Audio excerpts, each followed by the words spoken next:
Camera.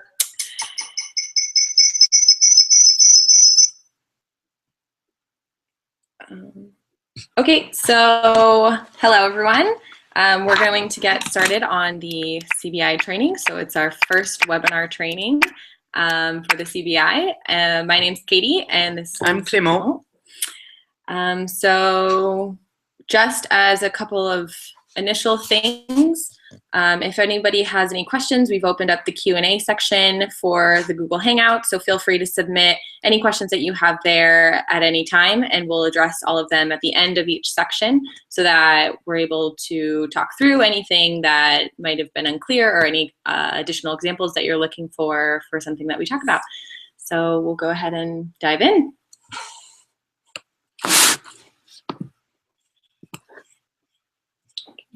There. What?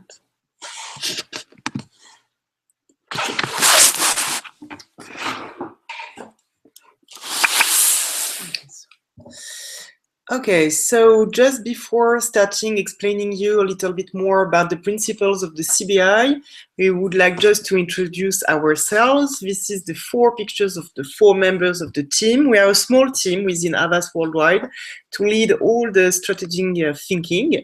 There's Marian, who's our Global Chief Strategy Officer, myself, Heather, who's in New York, and Katie, who's in Paris, with Marian and I.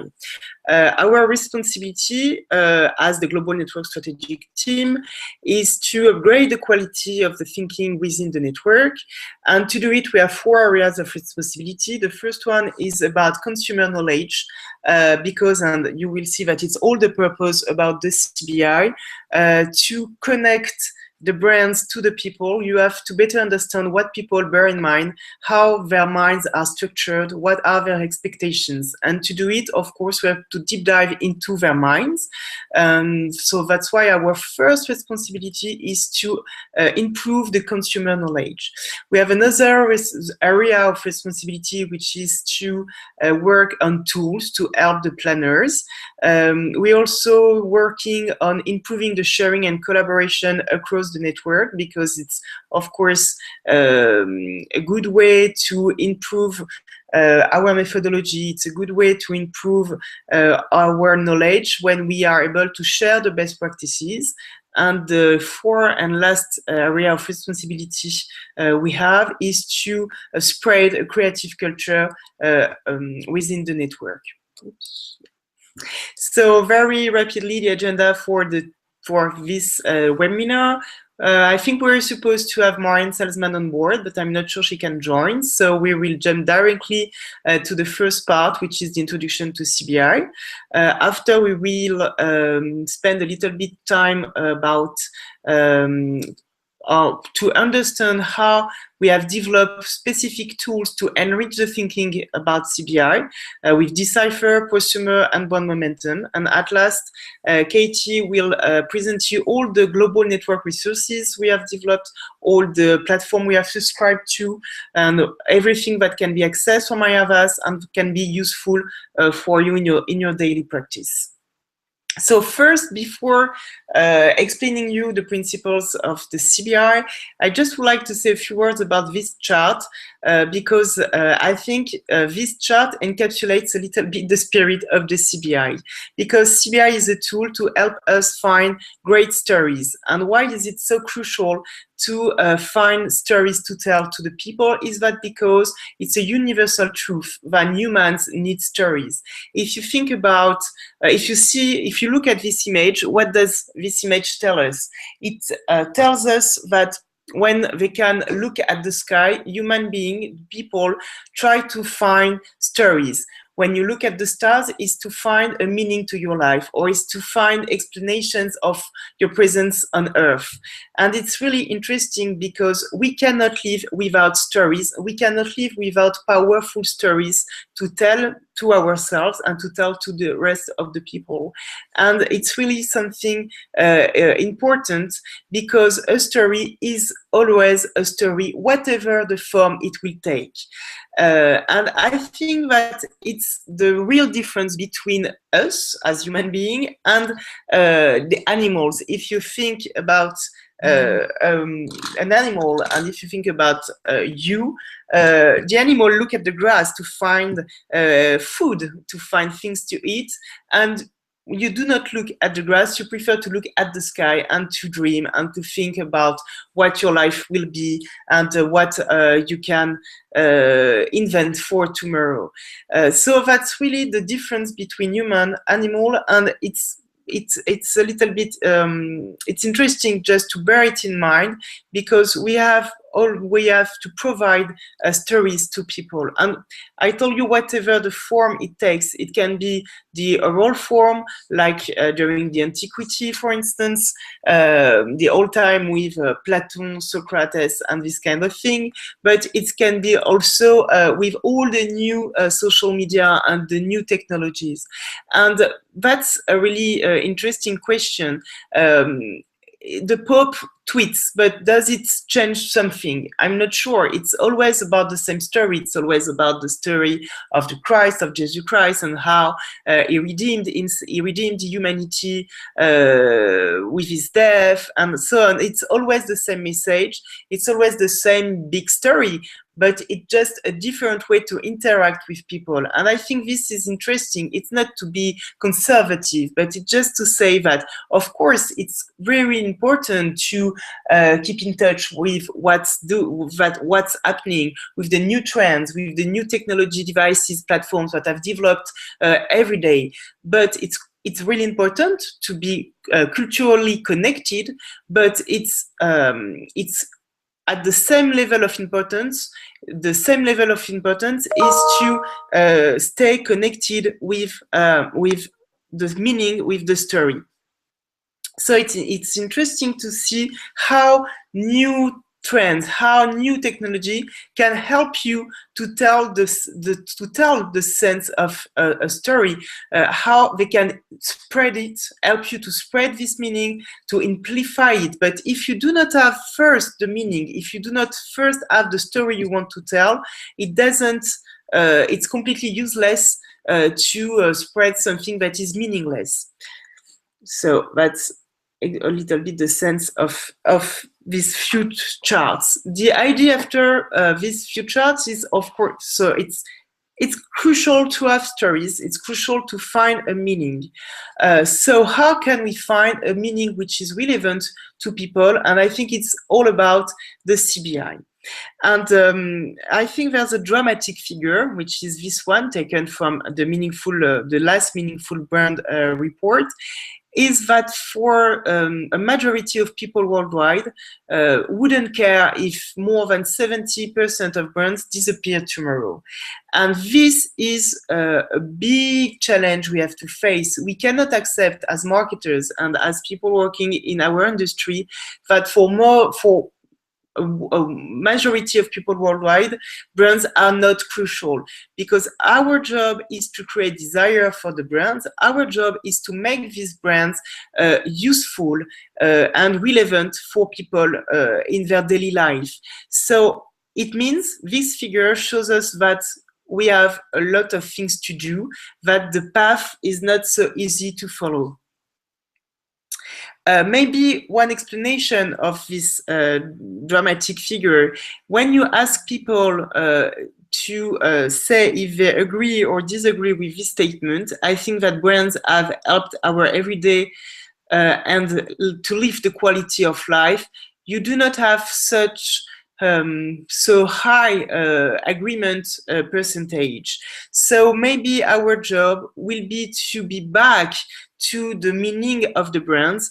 Our job is to be back, is to step back and to think again about what service the brand can play, what role the brand can play into people's life, what is the story that the brand can tell to the people that is relevant to them.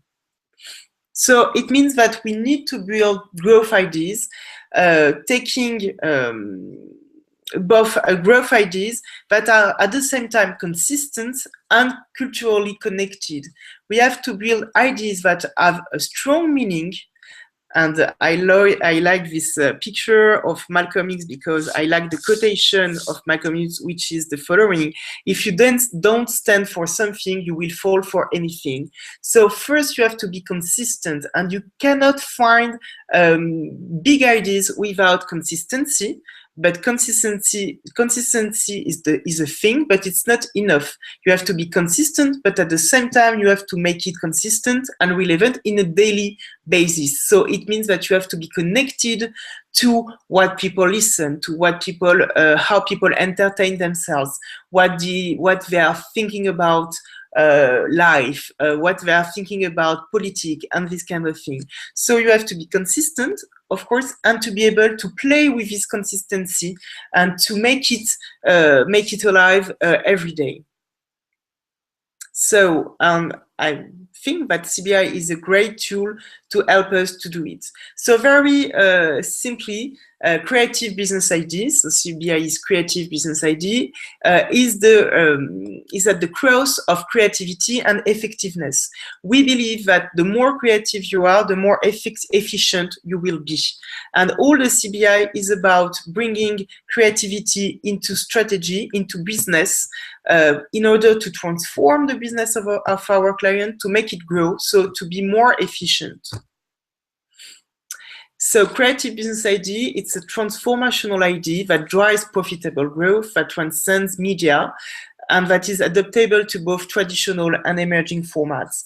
And this is important because when you start working on a CBI, you do not have necessarily in mind what will be the execution of the idea. So first, CBI is here to help you to find the brand platform, the strategic platform for the brand, whatever the execution will be later. So it's really important. It's really before thinking about how you will activate it. So maybe it's not very flexible because it's not a tactical tool, it's not a tactical thing, but it's before all the tactical development you can think about. So it's really about the meaning, the brand platform, the consistency. And just before giving you the framing and the steps you will have to follow to do a CBI, just a quick remember, there is no formula that substitutes for great thinking. CBI is about 3 circles, and filling 3 circles never give birth to an idea, but the 3 circles are just here to remind you the good questions to ask yourself when you start working on a client problematic. So do not expect 3 circles to give you a magical technique to be sure to find great ideas, but it just, the most important thing is not the 3 circles, but the questions that you have to ask yourself for each of these circles and the philosophy that is behind these 3 circles. And actually, here are, I think, the most important thing to bear in mind, or maybe the golden rules to follow when you start doing a CBI. And it's really simple like this, but in reality, I think it's more complex, and it's stronger than it can look like this just in a chart like this. The first one is forget about the brand, and it's quite provocative because most of our competitors have developed, of course, methodologies, and their methodologies, I can think about the description or about the love mark, their methodologies are anchored into the brand of the client, and we say something completely different, which is forget about the brand. Why do we say it? It's because the brand will never teach you something interesting about people, about consumers. First, if you want your brand to be loved, to be recommended by people, you have to make the brand plays a role, a crucial role into people's life. And to find a role, to find the service the brand will play for people, you have to understand the people. So the first thing is not the brand, the first thing are people, how people live, what do they expect, what are their, how are they evolving today? What are the shifting values in their lives? So first, it's people, people, people, how we understand people. And once you will have understood people, you will be able to find within your brand DNA what you will have to activate to echo, to answer people expectations. But if you do not first forget about you to focus on the people, it will never work. So it's the first rule. The second one is forget about loyal consumers, because loyal consumers, they are things of the past. I mean, they will never tell you something new about your brand because they are loyal, because they buy you, because they like you, and so on. So, okay, it's interesting, but you can die with your loyal consumers. So it's better to understand what are the emerging expectations, what newcomers can bring you to be able to make your brand more relevant for the coming years. And the third rule is forget about unique differentiation. We are not obsessed by differentiation. If the ID, if the service, if the role you have identified for your brand is the same than another brand, it doesn't matter, because you do not have to not to say something because someone else has already said this thing. If this thing is true, if this thing is relevant, you have to say it. After, you will have to find ways to do it in different way, or to tell it stronger, better. But if the idea is relevant, go for this idea, even if it's not a different idea. And this is really not so easy to handle, because most of our clients are obsessed by differentiation. They're always talking about, but does it, is this idea different? Or the promise of the brand is not really different from, okay, but we don't care. If this idea is central for people, if it's what they expect from you to do, you have to do it. Okay, so from a more technique perspective, how CBI looks like. It's only 3 circles. So you see on top you have the category, because we enter by the category to understand what is evolving in the category, what are the new competitors, what is changing in the game, in the category. And once you have identified what's happening and what's new within the category, you look at the other circle, which is the consumers, and we will see that it's not all the consumers, but mostly the prosumers. And you try to understand what people think about the category and the evolutions, what they expect from this category to play in their life. And once you have identified the intersection between category and consumers, you look at the brand as the last filter of your thinking. You look what is interesting in the brand, what the brand DNA can provide to help to answer the expectation at the cross of category and consumer. So how do we actually do a CBI? It's in 3 steps. The first one is to define the category. So defining the category is our first priority, and defining a category is less easy than it can look, because people are not marketers. People are not working in advertising agencies. So people do not think and do not react as marketers do. When you're going to shop, you do not necessarily ask yourself, okay, I want to buy a bottle of water. So all the choices I have is Evian or another mineral water. Maybe you will be tempted by a soft drink. Maybe you will be tempted by, I don't know, by a beer. So when you want to drink something, when you want to buy something to drink, you do not only think about mineral water, but all the types of beverage you can drink. So people are not structured like marketers. They do not think about competitors. They think about their desire. So maybe they are thirsty, maybe they want to enjoy something different. So the first thing is to define the category, to have a wide definition of the category. So it can include everything they can consider as an alternative.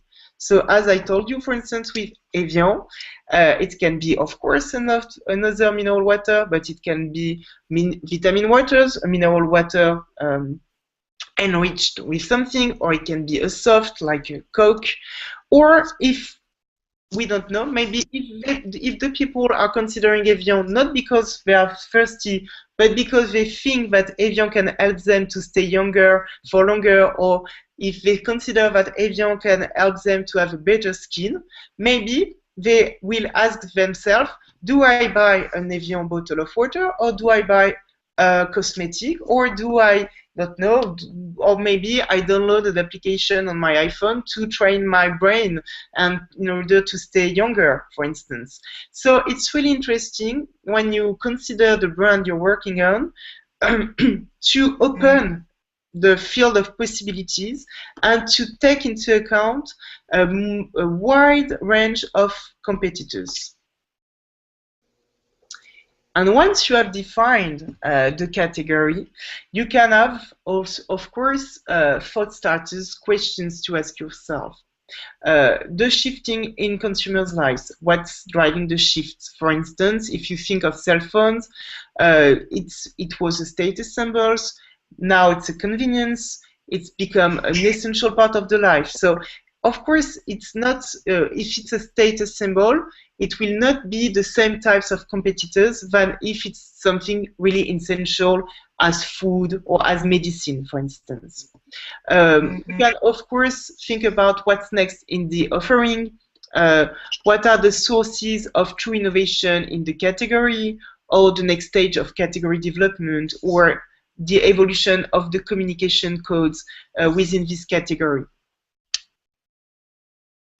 And when you have done this work, you can sum up everything in the first circle with a provocative headline. It not necessarily has to be provocative, but if it's better to sell the idea after. But it really have to encapsulate the result of your thinking. And be careful with one thing. The category is not about only it's not the description of the category. The category insight is really about the evolution of the category, about the dynamic of the category, what is interesting for tomorrow in the category. It's not, okay, the category is bad, or it's not good at the moment, or it's not very dynamic. It's not a description. It's to try to identify what's next in the category, what can be interesting for people, and on which type of drivers we will leverage to create more importance for our brand. The second thing, the second circle to deep dive in, is the consumer. And our role is, at this step of the process, to understand consumer emerging expectations. As I told you previously, most loyal consumers are not predictive of the future trends. So we really have to focus on influential consumers' concerns, and you will see how we have the Prosumer's tool to help us to do it. So it's really interesting to focus on the new consumers, on the consumers that are predictive of the new dynamics within the category. And here again is a list of thought starters and questions you ask yourselves to better understand what define what structure Prosumer's mind. What needs are consumers expecting the category to address today and tomorrow? What is shifting in their values? What are they aspiring to? Where and to whom are they looking for inspiration? What's next for them? how are they networking, how and what are they sharing with each other, and so on. And once again, for instance, I would like just to open a quick parenthesis about 5 sources of inspiration about consumers, prosumers, whatever we call them. It's insights, insights, insights, insights, and one more time, insights. And what insights are, it's not observation. Think about a qualitative group of view like this. Observation most of the time are true but not inspiring. It's not only with observation that you will be able to identify insights. For instance, mom needs a moment of me time at the end of a long, hard day. Of course, it's true. But does it tell you something? Does it show you a dynamic? Does it show you a driver to leverage? I'm not sure. People want to eat healthier, but they don't want to compromise on flavor and enjoyment. These are marketers' words, but it's not people's life words. So our job is to go beyond this observation to try to catch something more inspirational. And how we can do it? Like, it's really simple. Just think about yourself when you were a child. And when you were a child between, I don't know, I would say between 3 and 6 years old, you had this a little bit boring reflex for your parents, which was the following: always asking them why. Why do you do it? Why? Okay, you do it like for this, but why? Why? Why? All the children always ask this question 4 or 5 times. And it's really interesting to act as a child, to be able to catch something deeper than the simple observation. So if we think about this example, for instance, why do you play video games? The first answer, and I think it's quite normal, everyone would answer because they are fun. And if it's an observation, most of the time, killing people, not in the real life, but in a video game, is fun. But if you end your thinking at this step, you will come up with a platform or about entertainment, about fun.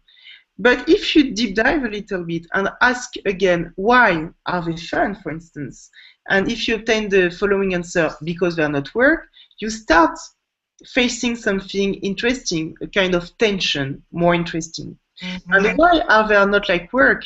Because I have the power to do whatever I want, which is obviously not the case in our job. So it's interesting because you will not position the brand on the entertainment or in the fun part, but you will position it on the empowerment. And maybe with the empowerment, you start having an idea which is more relevant and more interesting to be activated.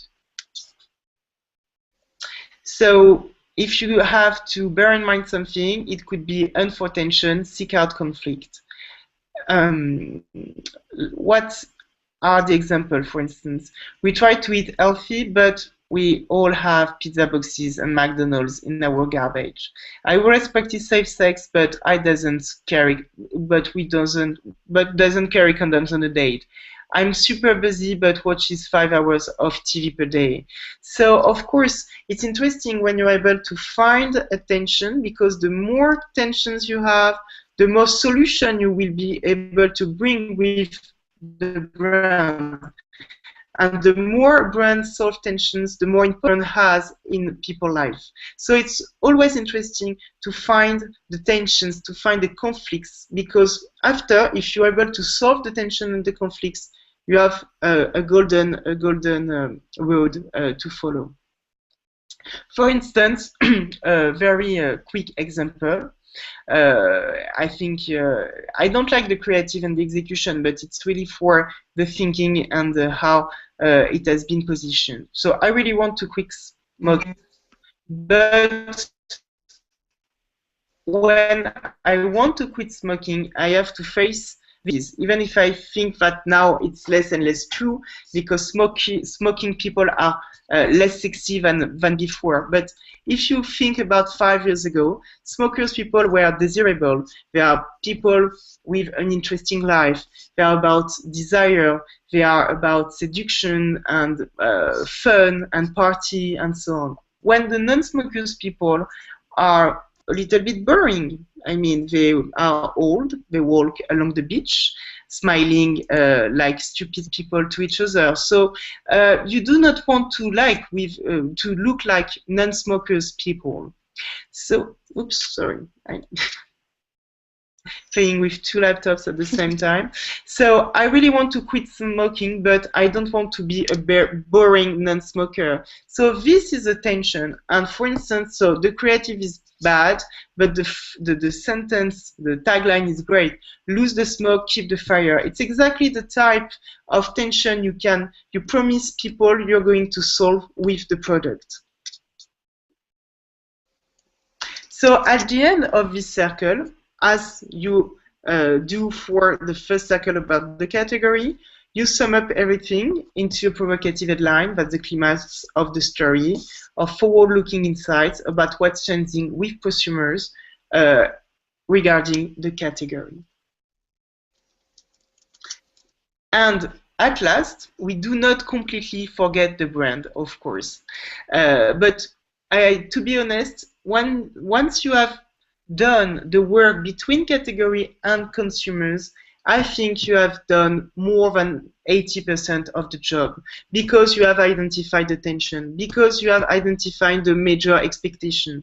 And once you have identified it, it's really easy to go back to your brand and to find what are the brand strengths that you can play with to answer, to solve the tension, or to bring the solution to answer the emerging expectation.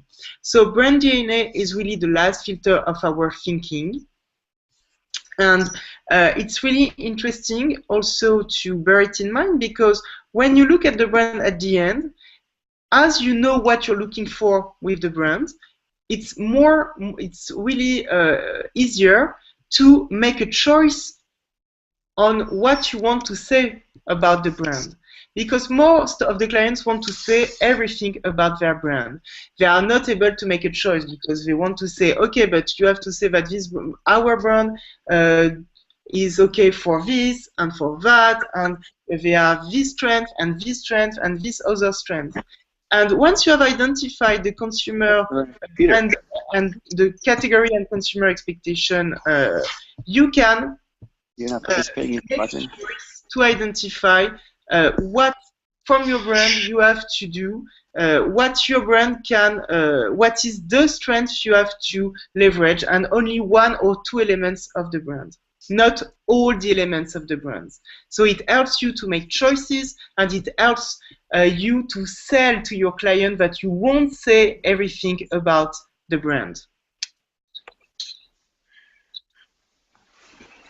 And here again is a list of insight thought starters to when you look at the brand, equities the brand owns, its currency with consumers, the utility it provides, its aspirations, the untapped assets, maybe where it could stretch, how it contributes to society, or also the benefits beyond products and services. One example. Two examples. The first one is about Evian, and the second one will be about Air France. So Evian, a little bit of context. The Evian issue is the same in all countries, or was the same in all countries. It's an icon, the icon of pureness, but at the same time, it's very difficult for this brand to justify its price because Evian has to face new types of competitors, not mineral but source waters that are tasty, that are good waters, and it has also to face tap water from good quality. And it's really complicated for Evian to be sold 2 times the 2 times the price of other water. In a category which is more and more seen as a commodity. So the objective, the goal for Evian was to be able to create a real difference to justify the price. So to justify the price, we had to identify something which is more relevant for people, a big expectation they have, a big expectation for what they are able to pay more. So first, we deep dive into the category, which is the category of the water. And we identified that there's 2 strong drivers in the category. Whatever the country you consider, whatever the point of the globe you are, the category is driven by 2 things. The first one is health. Health is a key driver for water consumption. It looks very simple, but it's really deep. Of course, you drink water because it's better for your body. It's better for your body than drinking beer all the time, or wine, of course, or I don't know which type of alcohol, or soft drinks like Coke, full of sugar. So, of course, the first motivation to drink water is a commitment to health. And the second interesting driver within the category are all the strong values and strong imaginary associated to water, and it's all about regeneration and purification. You're born again when you're into a river. It can be a Christian, but also in Hinduism, and there's a lot of religions and methodologies in which water plays a crucial role. So the category is driven by a strong driver, which is the belief into the water regeneration, into the possibility that water offers to you to feel better, to feel rejuvenate, to feel regenerated. And it's really interesting because if you think about how people rely on health, on the water, they have a strong commitment in health because, of course, they want to stay in good shape. They want to keep their body and their mind at its best. And to do it, they are ready to do sacrifice. They are ready to adopt diets. They are ready to do a lot of sports, to exercise a lot. So it's interesting because they are ready to adopt a routine to be in better shape. And the second driver we identified when we looked at the prosumer is a central aspiration to stay young. And it's really interesting because, of course, the proof of being in good health is to look young. So if you think about the category and the prosumers, you have this central aspiration between health, being in good health, and staying and looking younger. And when we looked at the brand, the brand had 2 interesting and 2 dynamic elements within its DNA. The first one is the origin, the alpine origin and minerality, because Evian comes from only one place, and it's a source of a very good water. Okay, so this is the rational part. But there's also a kind of magical and irrational part, which is that Evian is the water of babies. To be honest, when the CBI has been developed a couple of years ago, it was not recognized as the water of babies all around the world. It was only true for France. Because in France, and do not ask me why, I'm not able to explain it, but it always has been the water for babies. It's the water you put in the biberon, Oh, in the baby bottle. Yeah, when you give to eat to the babies, and especially for the first child you have, because it's a very good water. So it was the water of babies, and for people in France, it was associated with the babies. And at this moment, if you think about the expectation of people, the people expecting to stay in good shape, and because they want to look younger and to stay young, it was really interesting to say, okay, with my bottle of water, I can answer your expectation. I can match, I can fit with your big expectation to live young, because I'm the water of the babies, and I'm a water with rational part, with a rational, which is it's a pure water that can help you to feel better and and to stay young. So it's like it. To be honest, it was not live young at the origin. It was Evian is a source of for your body. So, sorry. Okay. I gotta call the conference early. The sound.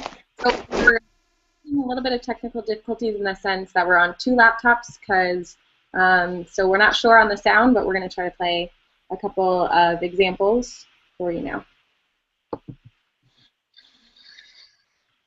No. That's all.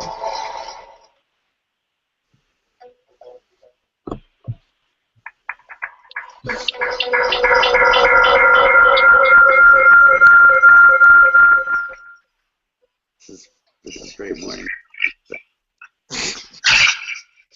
I've got screaming protesters in Baltimore, and in France I've got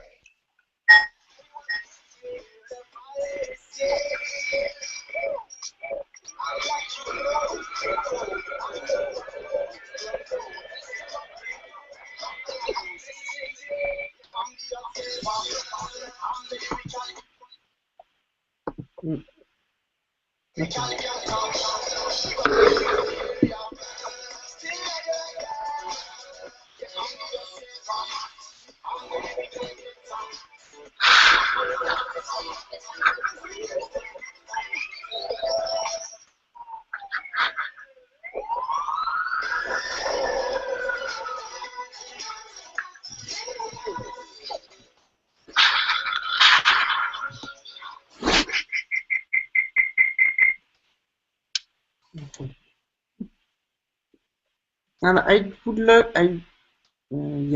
I would like to finish the introduction to CBI with another CBI, which is Air France. And I think it's interesting because make the sky the best place on earth was the tagline for Air France for many years. And at the time we found it, it was the result of a CBI.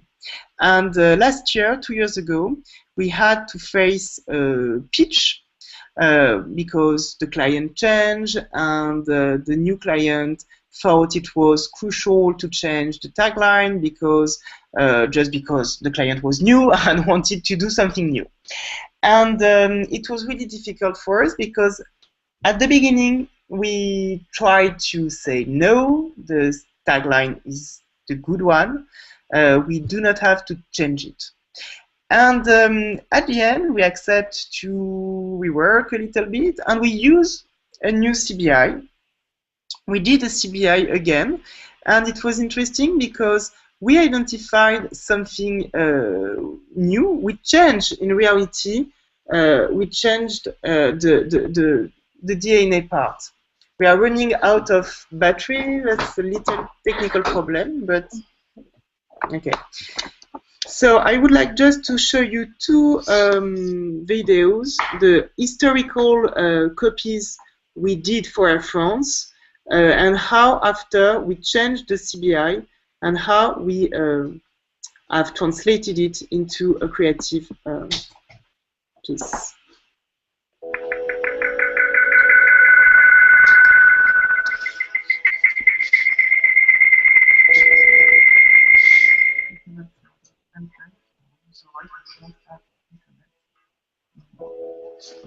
Let me do it.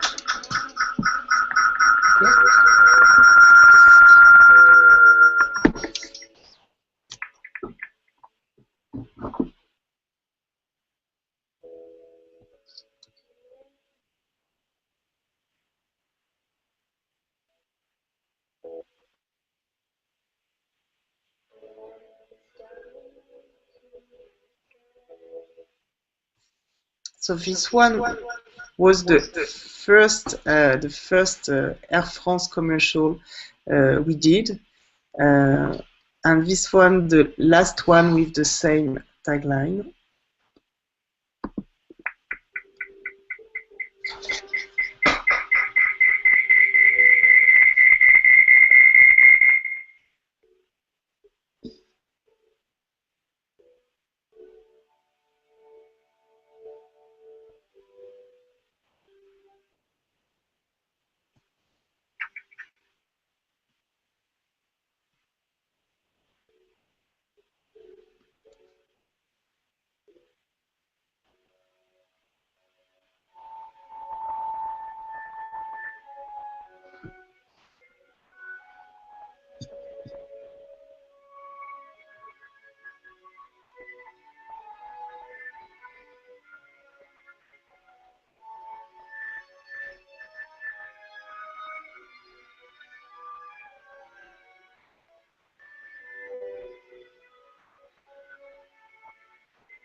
Okay. So when we start working again on the CBI for Air France, the first thing was to define the category, and for once it was not wide but narrow because we decided that we needed to focus only on the business, the business cabin, because it's only on the business cabin that Air France and the other air flight companies do their business. And it's interesting because just to tell them that we narrow the category to the business, so it means that we do not compete and we decide not to compete against the low cost like in Europe, EasyJet or Ryanair. It was a first big step because it helped them to understand that their business is premium. Their business is luxury in one way. So it was interesting because once you identify your category as luxury or premiumness, it was interesting to focus on the expectations toward luxury in this environment of long haul and of these types of companies. So the prosumer for us were, of course, the businessmen who want to be at the peak when they arrive at destination, and for them, their journey is a parenthesis of comfort, relaxation, entertainment, a sense of luxury, and it's not. I mean, it's the only moment in their life they are disconnected. Most of the companies. They cannot access to their emails, so they are completely relaxed and they can be who they want. So it's interesting that they are open to experiences, they are open to something a little bit different. And it was a great finding for us because it means that with our brand, if we were able to identify something that can be a promise of experience, of an extra touch, of something really luxurious, it would be a great advantage. So the thing that we did was really simple. It was to reveal that in Air France there's France. It looks very simple, but it was a big fight with the client to tell them, okay, you're called Air France, and so far you have never wanted to assume the France. And of course we can understand because for a lot of people worldwide. France, it's only rude people, always on strike, very corporatist, and it's not very desirable. But at the same time, France is also very appealing on a few items like luxury, gastronomy, fashion. And we told them that to answer this expectation between category and prosumer, we had to focus on what France means in a positive way. And we tried to convince them that they had to become like a fashion brand, like a luxury brand, and to be very fashion, to assume, for instance, the feminine part of the company, because France is more feminine than masculine, because it's a French woman, because it's perfume, it's haute couture, it's luxury. So we convinced them that Air France is like a beautiful Parisian woman, very trendy, very fashion, able to play with the codes and the tradition. And it's like this that we came up with the new tagline, France is in the air, and with this copy, which plays with all the positive images attached to France.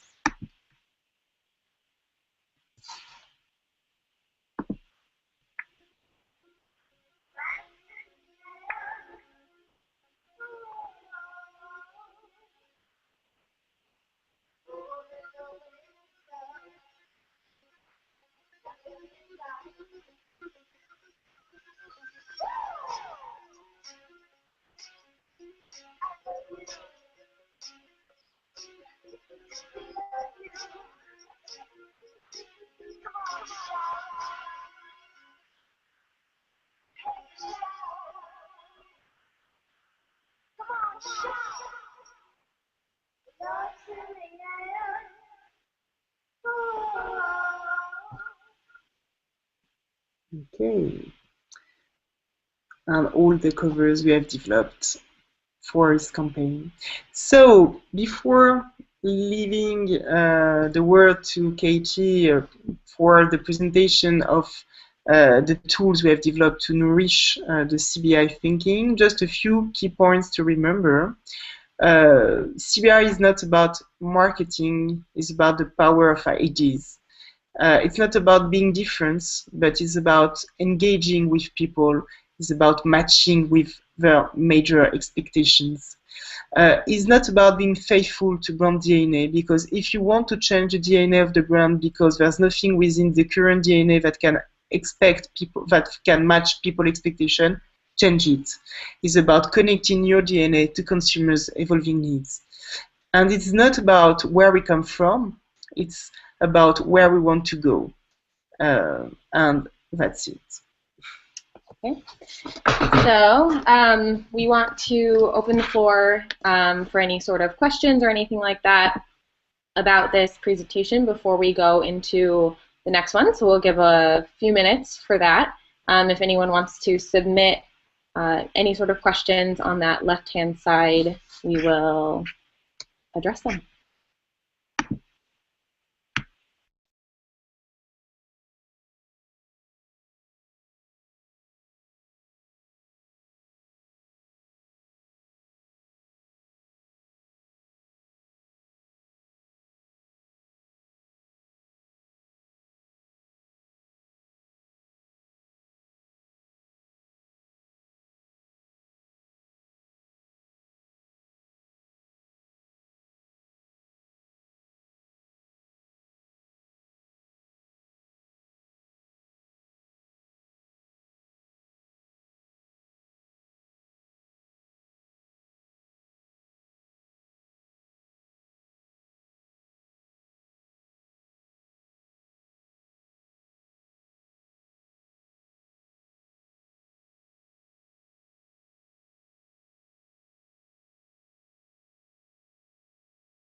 Okay, so we didn't have any questions, so we're going to move on to part 2, which is an overview of the tools that we utilize in order to create the CBI and how those can be applied to the work that you do on a daily basis, as well as in the utilization of the CBI.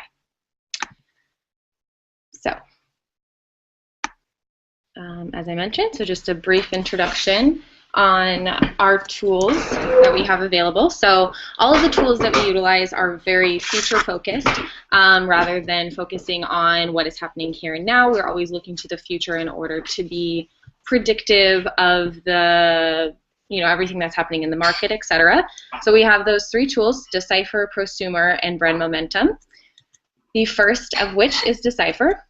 So Decipher allows us to look at and identify the different trends that are happening in a category or in a market in order for us to look at what is taking place, what people are valuing within the market, how they are behaving, and even what sort of things that they believe in at the time. And what it does is it gives us insight into what is happening in culture, as well as a better understanding of where we're going in the future. Thank you. So when we look at these signs and symbols within a market and then put them under the light of context, of culture and subculture, we're able to identify different codes that are within that market. So after identifying these different codes, we can categorize them into three different buckets. So we have residual, which is what's been around for some time and what we've seen time and time again within a category. We have the dominant, so it's very reliant on popular culture and what we see on a day-to-day basis. It's more of the cultural norms within a category. And then we have emergent, so it's that fresh evidence of a new wave of thinking, an approach to a category, or what consumers are identifying with on a daily basis.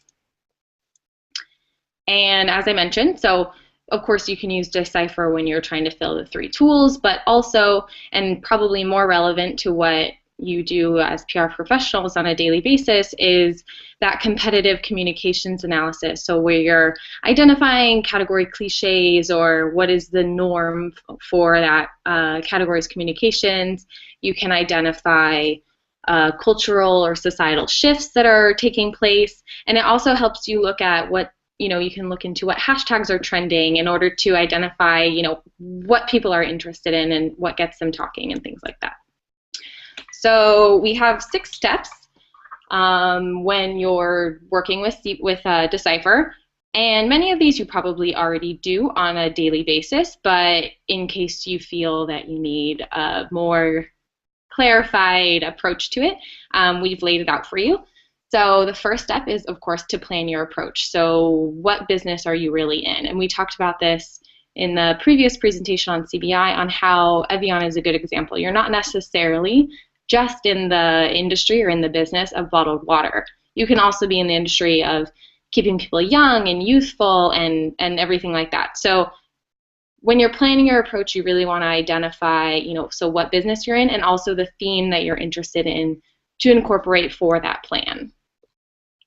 Step 2 is to implement that plan and touching on it and getting to as many touch points as possible. So in advertising, it's television, print, and outdoors, but also looking to brand ambassadors, point of sale, and websites or blogs. For PR, it's obviously a little bit more on the editorial side where you're looking to get placements on websites and blogs, of course, but it's trying to see outside of the box what other touch points that you can get involved in. And that's really part of the implementation in order to spread your message far and wide. Step 3, analyze as a team. And the team aspect is important because it's the most fun. You are able to work together and it generates more of that brainstorming feel. So it's not so you're stuck in your own mind. And at the end of the day, we want to find insights into what people care about, and people are fun. They're interested in things that are interesting and different. It's not necessarily something that you're just going to come up with on your own. So have a little fun with it, definitely, and it helps. Step 4 is identifying the codes and patterns that are within a category. So you're looking for the role that the consumer plays, the role that the category plays, different themes, patterns, etc. And then you want to be able to look at imagery, lighting, color, sound. A good example of this is when you're watching a scary movie. They say that if you put the sound on mute, the movie is not scary, it's just silly and a little bit ridiculous. And it's a very similar thing here, where you can understand what kind of story or message people are trying to play by the music that you hear and the color, if it's really dark and ominous. You are basically told, your brain is being told how to feel. So we see that every day, and it's just really having the mindset to understand what that means.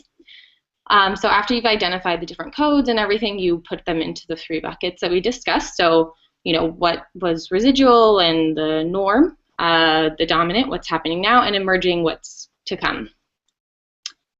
And you're able to just describe those trajectories by a very simple phrase: we're going from and we're going to, so that you are able to get a very clear understanding of what you're working toward, what you're working from, and where you're working towards.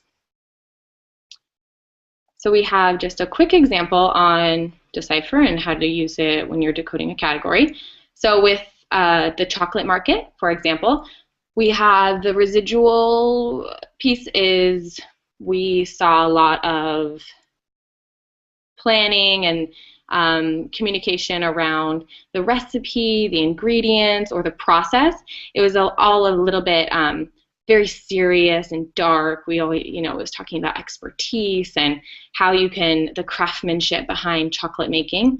So we see a very, a big focus on process and ingredients, with chocolate as a very functional benefit to life. What we see more now in the dominant area is that chocolate's a time for pleasure. It's a moment to yourself. It's a little bit sensual, maybe a little bit sexual going on with one person by themselves, and they're having this intimate moment to themselves with chocolate. So it has like a very instant gratification type of vibe to it, where what we see as an emerging trend is that chocolate has become a little bit more of a testament to the sweeter side of life, to sharing. It's a warm and connected, it's very social aspect rather than focused on the individual. So that higher value that comes through sharing. So you can do this with any sort of category that you're looking at. It's really just a matter of seeing what's being put out there, what content is available in the different category or market that you're looking into. So for the second circle, essentially, of our tools is Prosumer. So we've talked about Prosumer a lot, and it's probably the tool that you're most aware of. But we really want to kind of show you what you can do with Prosumer beyond the Prosumer reports that are produced. So let's first give some background on a Prosumer. So a Prosumer is somebody who's proactive, so they're very active on social media or in their communities. They are looking to activate different things around those markets.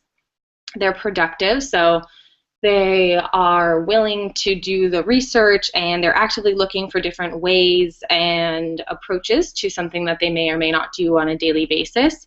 They are progressive, so they're more looking to the future a little bit, but they're also, they're not necessarily just following the social norms. They are generally more aware and looking to change what is happening. They're not afraid of change. They're perspective, so they are probably green. They're not just looking out for themselves. They want the world and anything that they do or that companies do to be aware of who's to come after. So it's not just about them. And they're professional in the sense that because they are so involved within marketing and they're aware of what they consume, that they've essentially become professional marketers themselves, which is a pretty astounding thing to think about, that we can't trick them into trying to sell them something that doesn't make sense. So if it doesn't make sense to you, they're certainly gonna put a question mark up there when they hear it out in the media. So that one's a really interesting point. So they are so a prosumer is a proactive, productive, progressive, prospective, and professional consumer. So who is a prosumer? They're the 20 to 30% of the population that are predictive of what is to come for the general mainstream population within the next 6 to 18 months. So they aren't necessarily the people who are on the bleeding edge. They don't have to be working in high fashion or advertising or anything like that in order to be a prosumer. It's people who are just aware of what is happening in their community, that they care about it, they're vocal about the things that they talk about. It can be a middle-aged mom from the middle of Nebraska, and that's fine. So it's interesting when you're looking at prosumers to understand that they're not necessarily this tiny portion of the population. It's a fairly significant amount of people, and they're really just the first adopters in the mainstream population. So when we are looking to define,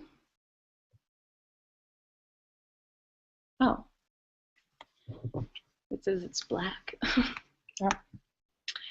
Sorry about that. I didn't realize that it was not showing. So let me see if I can make sure the screen is showing for you now. Okay. No, still not showing. Sorry, is that better? Okay, I think that we're okay now. If the presentation isn't showing on your screen, click at the bottom, click on you just have to change the view of who you're looking at to the screen with the presentation on it. Okay, so when we were trying to define who a prosumer is, our original dimensions, we had 5 points. So they were some people who were, independent, early adopters, they were influencers, trustworthy of brands, and they were culturally engaged. But in recent years, we have had to edit those because we found that prosumers are no longer so trustworthy of brands. But they are still the independent, early adopters, influential, and culturally engaged, but they're also responsible, looking for better futures, and digitally engaged. So we have 7 statements that we ask all prosumers all people in order to identify who are the prosumers within the market. And in order to be a prosumer, you have to essentially say yes or agree with all 7 statements. So a prosumer isn't somebody who's 5 out of the 7, they're everything except for they're not digitally engaged and they don't care about better futures. That's not exactly what it is. In order to be classified as a prosumer, they must hit on all 7 points in order for us to identify them in that way. So is a prosumer by nature or only in a certain category? We essentially believe that it's a little bit of both, but because they're a prosumer by nature, it's a natural thing that comes to them. They either talk to their peers about brands or not, but they're more or less engaged in certain categories. So just like anybody else, it's a matter of interest. They may or may not be so interested in the cosmetic industry, but they would still be considered a prosumer in that industry. They just may not be as vocal about it. So that's just something to keep in mind when you are looking to utilize the prosumer tool. And in that, so of course, as I mentioned, we have and I'm sure everyone knows, we have our prosumer reports. But beyond that, maybe there's a question or a brand that has a specific topic that you want to research on, and you can utilize the spirit of the prosumer tool in other aspects of the work that you do. So you just really need to be listening to the most influential people in a market or in a category in order to understand what it is that they are saying, what they're talking about, what they believe in, and with all of the usefulness of all the tools for social media listening, you have a vast network of tools available to you in order to do that.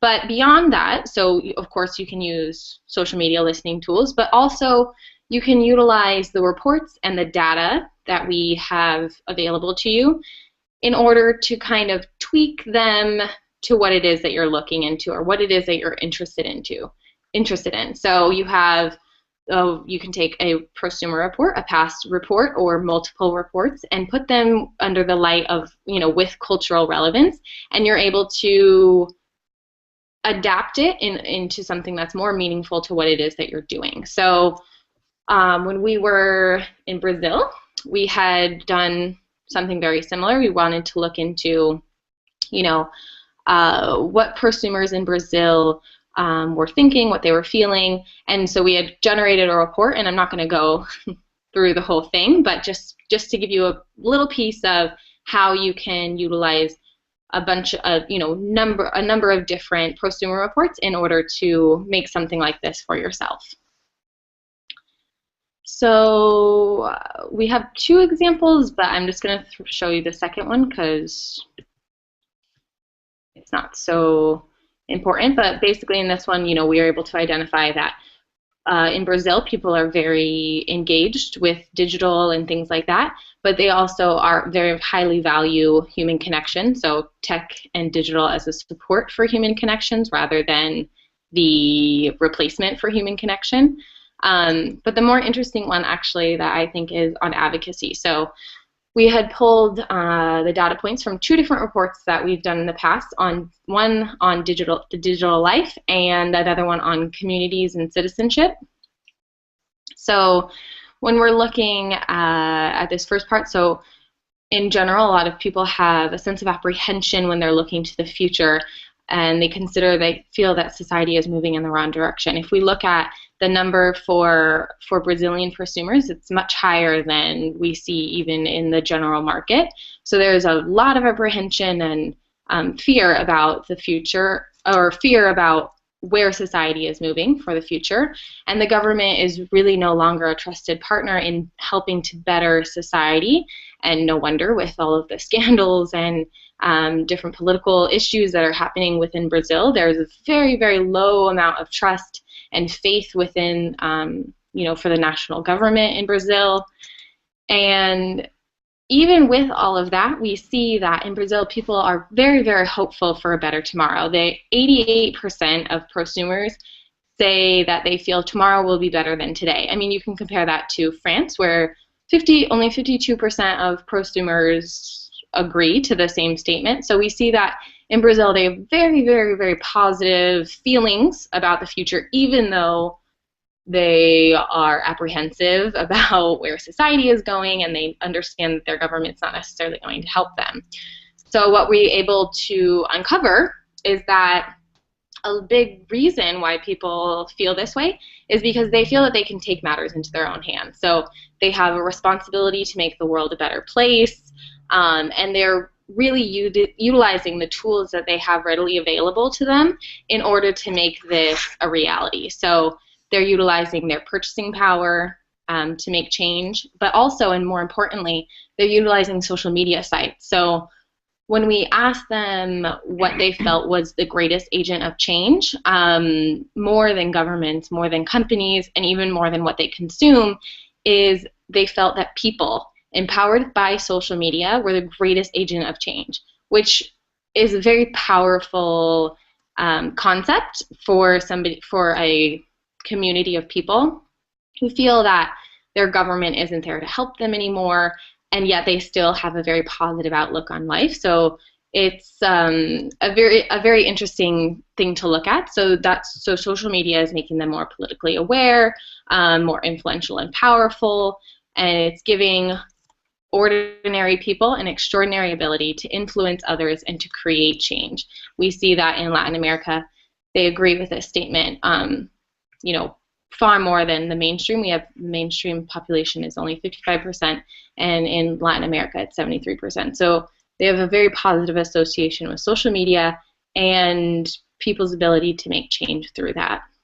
So key takeaways for this brief little excerpt that we did was There's a greater purpose on social media. It's no longer just for social, and to become a partner for change and activation, and then for brands and companies to make it easier for consumers to do good.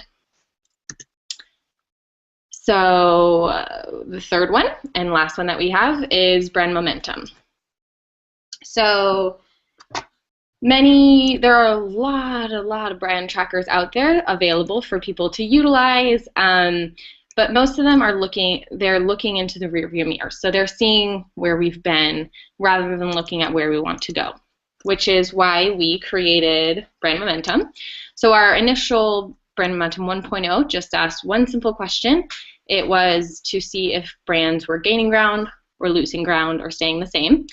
And we were able to take the percent difference between gaining ground and losing ground to get net momentum.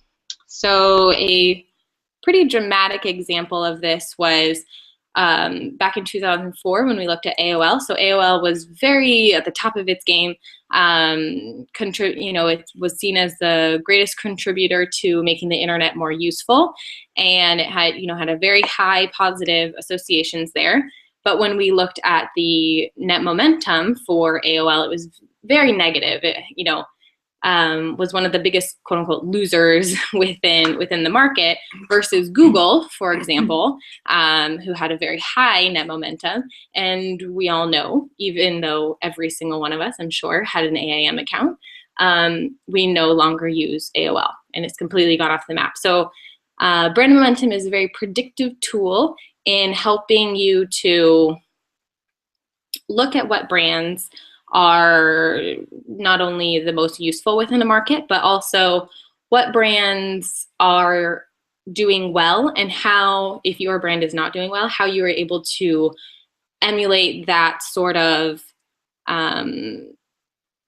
being and create that, or help to create that for the brands that you are working on. So today, as I mentioned previously, we found that prosumers are no longer so trustworthy of brands and companies. So we decided to add in another point to our brand momentum study, and now it's between dynamism and trust. So when we're looking into dynamism and trust, we have, we still are keeping it very simple. We have just two questions, on whether somebody is gaining ground or losing ground, and then also, on the level of trustworthiness that is associated with a brand. And just to get an understanding, so a brand is considered successful at the cross between trust and dynamism, where they have a high level of trust as well as a high level of dynamism. And we can track the trajectories of a brand over its lifetime. So if it's low on trust and high in dynamism, we can see that it's an emerging trend. Maybe it's new to the market, or it's a startup or something like that. If a brand is high on trust though and low on dynamism, it can be a brand that's been around for a long time and may just not be keeping up with what is relevant and important to consumers today.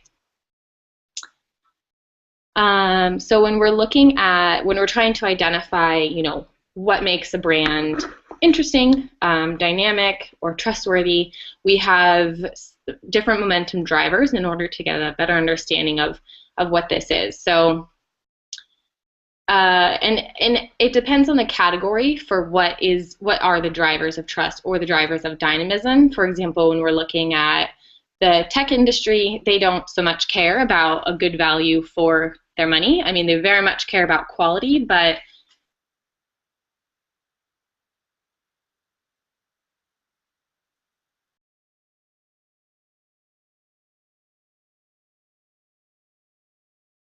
understand that it's not such a good value for their money, but they don't care. So we understand that that's not something that drives trust or dynamism within the tech industry. But what does is heavily researching and heavily investing in research and development, customization, innovation. That's all really important, as well as having a vision for the category and helping to create better futures for people. These things are very important in the tech industry, and that is where brands are able to differentiate themselves. Another example is just briefly is with the beauty market. So we were looking at Estee Lauder and trying to understand what the drivers and the market drivers of trust and dynamism are for the beauty market and how Estee Lauder is ranking and plays within that. So when we look at just a global ranking of brands, we see that Estee Lauder is not doing so well. They have decent amount of dynamism, but the trust is not quite there. And when you're comparing it to other prestige brands like L'Oreal and Dior, it is falling pretty far behind, as well as behind, mass-produced global brands like Dove, Nivea, L'Oreal. So brand momentum allows us to showcase the current momentum by country or by major markets. So we know that Estee Lauder is doing well in its country of origin in the United States, as well as in countries that value prestige, like China. And it gives us also the opportunity to do a side-by-side comparison of competitors in the market. So when we look at Lancôme, we see a very similar story, actually. In its country of origin, Lancôme does really well in France, as well as in China, just like Estee Lauder. However, in all other major markets, they're both pretty, falling behind or not doing so well. However, when we look at Estee Lauder compared to L'Oreal, we see that L'Oreal is considered a successful brand in all major markets. So what we can try to understand by this data is, what is L'Oreal doing, essentially, that Estee Lauder isn't? So just as a quick reminder, we know that the most successful brands are in that top right corner. So when we're trying to understand what is most important in the beauty industry, the drivers of trust are present. So it's been around a long time, which makes very much sense as to then why Estee Lauder and Lancôme do well in their countries of origin, as well as quality and safety and authenticity. And then the drivers for dynamism is self-esteem, performance, and sociability. So, like I said, we can understand why L'Oreal does well in its country of origin, as well as in markets that prestige is very highly valued. But when we're looking at the global picture, it's still falling behind its competitors. So what we wanted to do is that we took a look at the raw data that we had available for the beauty industry, and we were able to pull out the major competitors of Estee Lauder and really deep dive into the data in order for us to understand what that means. So, we know that quality is something that's a very big driver for trust, which Estee Lauder is lacking in. So we know that quality is a big driver for trust. And even though Estee Lauder is a prestige brand, it's falling far, far, far behind in people's view of its quality, even compared to L'Oreal, which is a mass-produced brand. So it gives us, when we're looking at this data and utilizing brand momentum in such a way, it gives us an idea of how we can position ourselves in order to maybe strive for improvement, and in order to not become an obsolete brand in the future. So that is a quick overview of the 3 tools. And again, I want to open the floor for any sort of questions that we might have presented.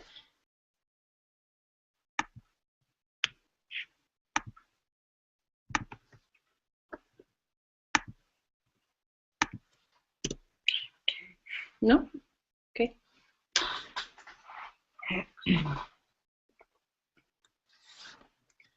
Whew. You get more breaks when you're presenting in person. Mm-hmm. All right, we're gonna switch the computers really quickly, so just to plug ourselves in, and then we'll be back with the final presentation for today.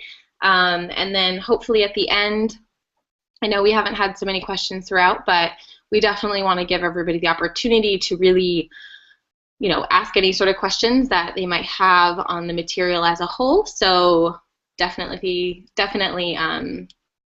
pull something together for that. But we'll be finishing up here in just a bit. Yes.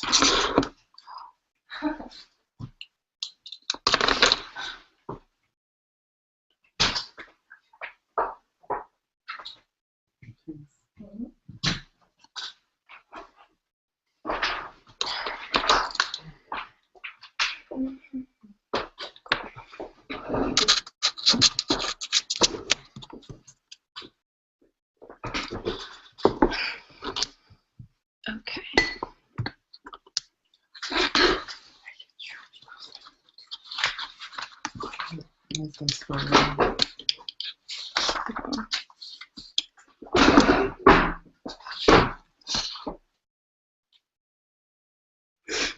All right, so for the last point of the day, we're going to do an overview of all of the resources that are available through my Havas, and on a global level, the tools and resources that you have available to you in order to elevate your level of strategic thinking, or in order just to find any sort of research and things like that. So our global network resources for strategy. So all of these are made available on My Havas. If you aren't on My Havas or haven't been on My Havas because you didn't have access before, everybody in the market, I promise you have access, or everybody in the network, I promise that you have access. If you didn't before, you do now. And so definitely log on, because all of the tools that I'm going, or the resources that I'm going to talk about now, are available to you online, and I'm going to give an overview of them. But at the end of the day, if you don't kind of play around with them and really let yourself look into how they're useful to you, you know, it's not very helpful because it's definitely something that you have to get used to in order to really make it useful for yourself. So let's dive right in. So when we're looking at the content available, you have two different outlets that are made available. So the first is the My Havas library. You can find, it's essentially your key to the Havas network and the resources that you have available to you. So this is any sort of content that has been produced by Havas. So you can find CBI, or creative business idea, any sort of decks, and what it'll do is through the tagged, through a tag search, you're able to find the different content that's made available to you. But we also have, and this is a newer resource, is the New Business Library, which I find it a bit easier to navigate through versus the My Havas library, but it does carry a little bit of a different content. Again, it's not just for the new business team, it's just they are the ones that happen to own it, but it has, a bunch of different tools available, or different content and resources available to you in order to help with a new business deck or content creation and things like that. So there's two ways that you can search. You can search first through this toolbar here. You can essentially think of this as Google for the Havas materials, or you can look through under topics. So there's things like agency credentials, snapshots, best practices for pitch awards, CBI awards, and things like that. So you can definitely play around in there and utilize and find the content that's necessary to you. And the most interesting thing actually about .curated and the New Business Library is the ability to go in and pull out individual slides from a presentation, or even in pieces of content. So say that you want to, you only want to download the 3 circles for the CBI, you can pull out that imagery, or if you're just looking to pull out particular pieces of text, you can pull that out as well and download and export onto your computer. So it's very helpful if you're building agency creds, or you're trying to create a CBI and you don't necessarily have our pretty circles that you want to put into a deck or something like that for a new client or a business meeting, then this is definitely a resource that you can utilize for that. So brand momentum, I'm not going to go through brand momentum all again, but the example that I had given just previously is this is where you're able to find that content. So this has, through our brand momentum platform, or our dashboard, we have all of the data available online to you in order to create such a presentation just like the one I presented to you previously. So you have, this is what it looks like. So you have how much trust and how much dynamism is associated with that brand, and then the top attributes that are related to this trust and to dynamism. And so while the dashboard is very, very helpful in order to kind of dip your toe in and get a better understanding of what it is that you're most interested in within the data, the raw data really helps you to get a deeper sense and better understanding of what the story that is being told. And it looks very, very overwhelming like this, but we know we have a lot of people within the network that have categorized it to help it to be a little bit more digestible. So it all depends on your preferences, but this is what they did in the UK. They color coded it by how strongly associated the description was with trust or with dynamism. In the States, they had picked out the top drivers for the hardware tech connection and for a platform and app technology. So they had just divided it up in a different way. And then just as a review, this is what we had done for the beauty market when we were looking to compare Estee Lauder versus a couple other brands. So the raw data is available to you. I can send it to you, or you can download it from the platform or from the dashboard. But it's really, although daunting, it's really great resource for you to deep dive into what is being told and what story lies behind that massive amount of data. So for 2015, we will be doing another brand momentum study. It's going to be in 10 countries, and don't worry, the US is always included, so you have plenty of data available to you. It's important to know that the 7 categories that we did last year, energy, beauty, financial services, technology, retail, non-alcoholic beverages, and shipping. So if you have any clients currently in those markets, definitely utilize brand momentum in order to get a better understanding of where the market's going. And if we happen to have done research on the brand that you're working on, that's great. But also, so for 2015, we're going to be doing it on luxury, travel, and alcoholic beverages. So that'll be a resource for you coming very soon.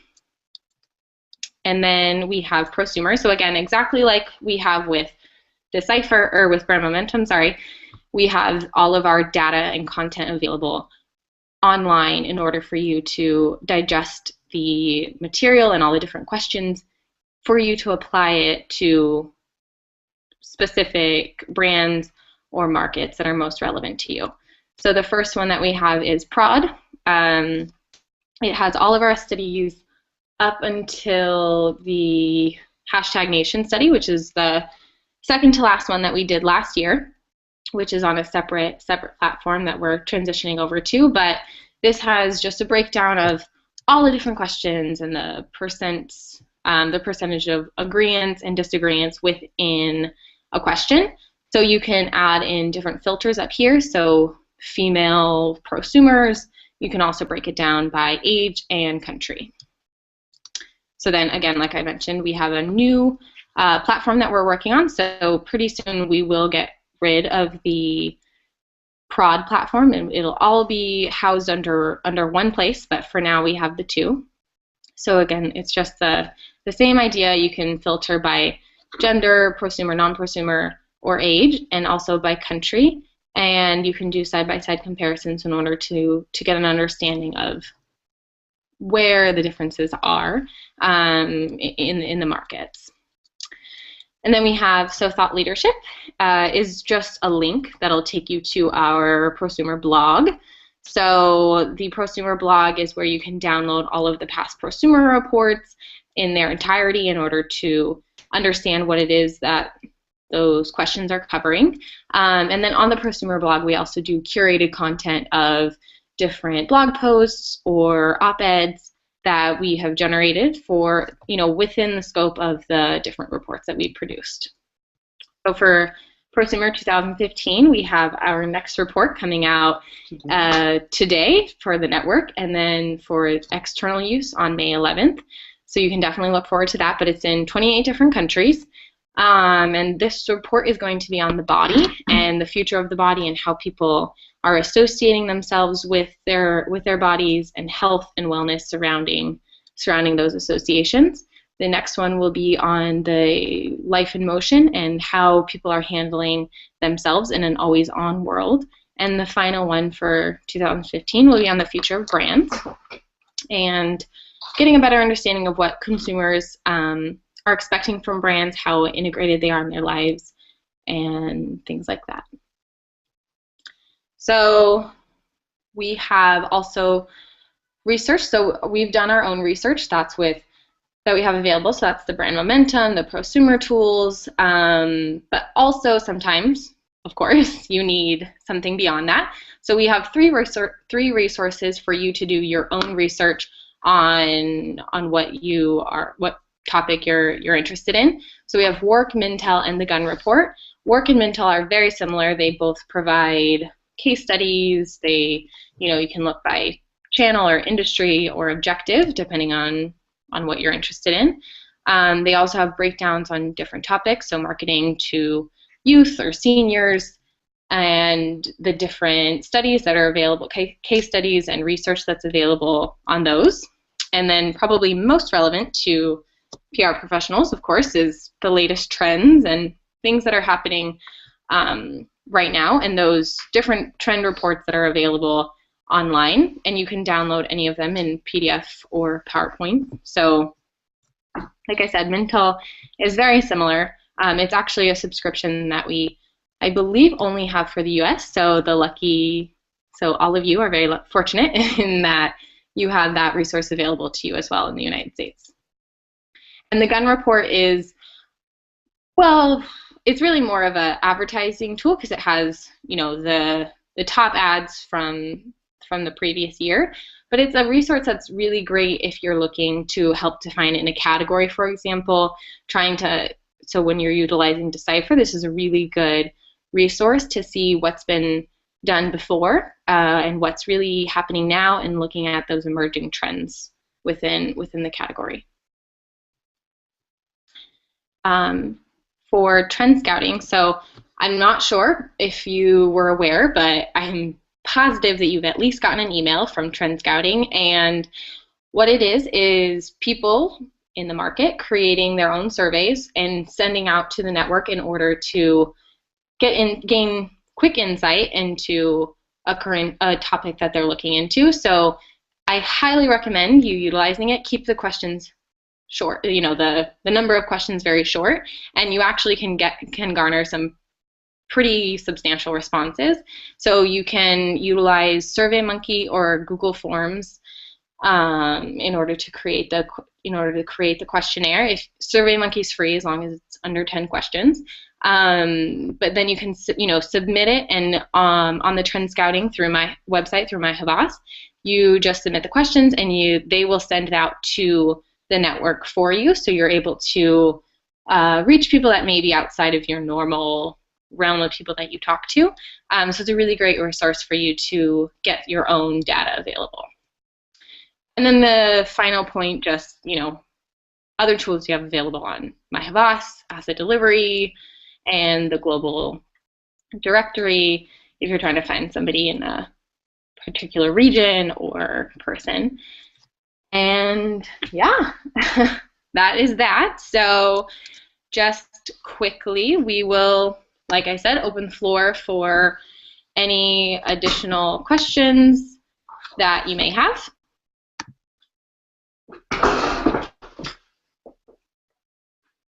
I don't know.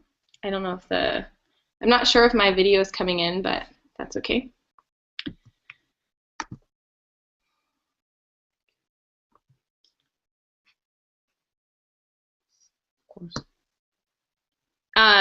So we do have a point from Courtney.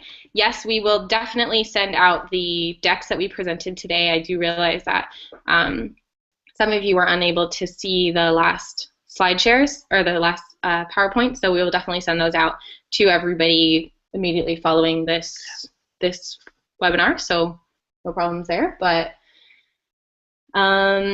Marian, do you have anything else to say before we sign off?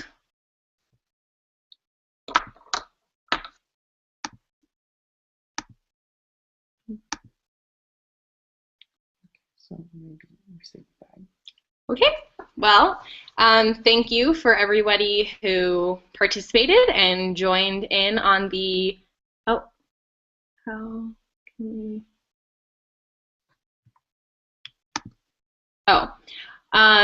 so Jody, if anybody who has any sort of questions following the presentation or after we send through the decks, if you've had a chance to digest it a little bit more, I'm absolutely a resource, Clement is as well, on any questions that may come up for that. So I'll be sure when we send along all the different data and the presentations that we went through today to also include our emails for you to reach out to us at any time. We're available for questions, of course.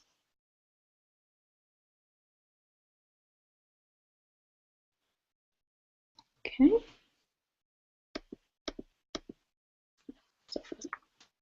All right. Okay. Well, thank you, everyone. Good morning. It's still very early there, I know. So thank you for joining us on such an early call, and we look forward to working with you and answering your future questions, I hope, on CBI. Thank you. Thank you.